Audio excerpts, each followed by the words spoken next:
Totta kai olen sitä, että minusta sisämarkkinoiden tämmöinen luonteva jatko on se, että rahoitusmarkkinat yhdentyy, ja silloin kun rahoitusmarkkinat yhdentyy, niin tarvitaan myös nämä instituutiot, jotka valvoo ja ratkoo ongelmia. Että ne on että voi sanoa, että minä olen tämmöisen federatiivisen pankkiunion kannattaja.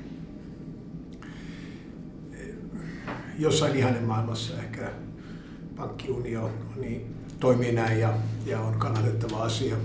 Tässä nykyisessä Euroopassa se minun mielestäni on enemmän tällainen poliittinen catchphrase, niin kuin englantilaiset sanoo. Sen sisältö on lähes olematon ja sen vaikutus käytännön maailmassa tulee niin ikään olemaan olematon.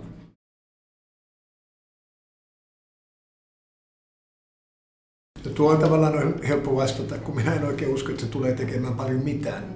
Niin siitä tietenkin automaattisesti seuraa, että se ei suuremmin myöskään vakauta mitään.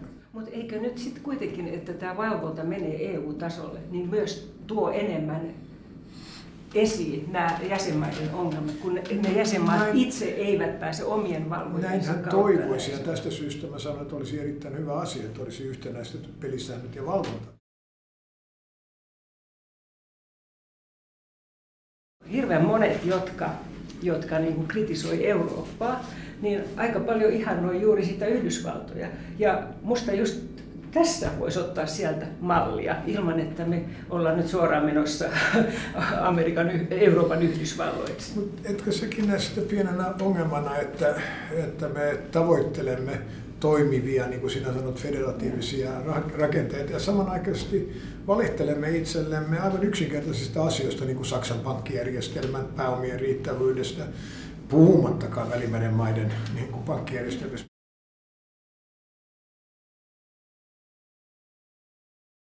Kun Société Générale Pankki Ranskassa vuonna 2008 julkisti noin 50 miljardin euron arvopaperiposition, josta he eivät ole tietoisia, ja he otti sitten 5 miljardia euroa tappiota sen realisoinnista.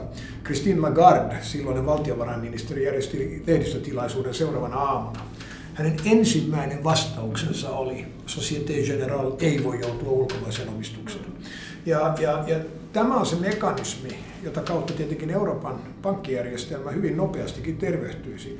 Me sallisimme rakenteellisen muutoksen, missä heikossa kunnossa ovat pankit, aivan niin kuin muilla teollisuuden aloilla, tulevat ostetuksi ja siivotuksi. Mutta kun tähän on poliittinen vastustus, meidän pitää yrittää rakentaa tämmöisiä leikkipilvilinnoja niin kuin pankkiunioni, jolla tosiasiallisesti vain jatketaan tällaista leikkiä, jossa saksalaiset, italialaiset pankit, joilla on vajavaisia pääomia, pidetään tavallaan epäsuorasti kansalaisten ja veronmaksajien takauksella pystyssä.